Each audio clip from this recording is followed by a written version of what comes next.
So how do we take the derivative of x to the ln x power? Well, here we have a power, right? So let's just put the power to the front and then minus 1, and then we get ln x times x to the ln x power minus 1, and then we are done. Right? No, of course this is not right because I forgot to put a 2 right here, and now this is it.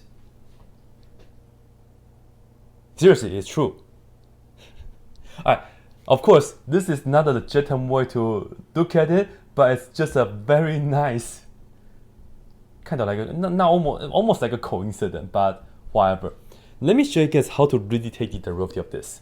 So the problem with this right here is we have a function for the base and a function for the power, so we cannot take this derivative directly. I'm going to start off by saying that y equal to x raised to the ln x power.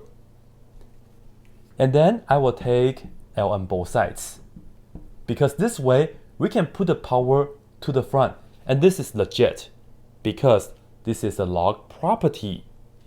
So here we will have ln y equals this ln x times ln x from here.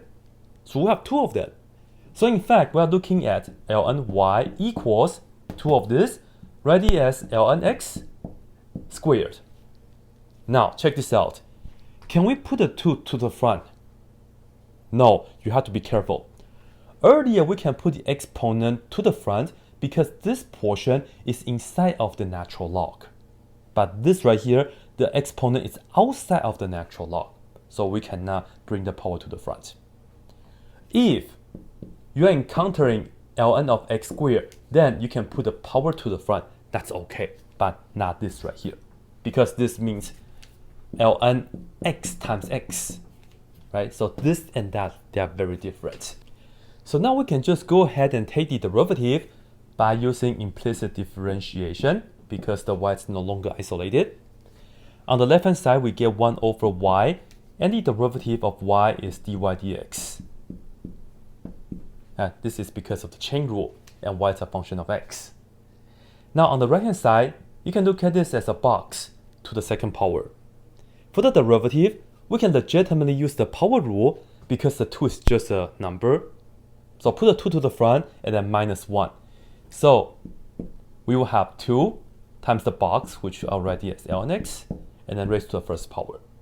Then use the chain rule multiplied by the derivative of the box, which is 1 over x.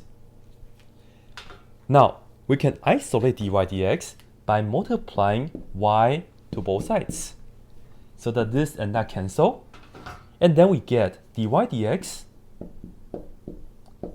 equals 2 ln x, and then we have the 1 over x.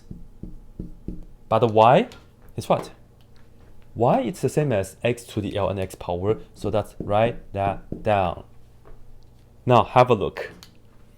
This and that, they both have x for the base, so we can just subtract the exponent, and this is like saying x to the first power. So all in all, dy dx, which is exactly what we're trying to find, I will just write this down right here for you guys.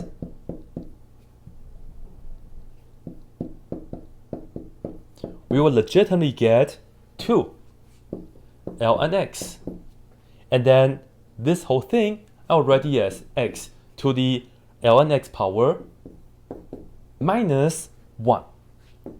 And I think this right here is really, really cool.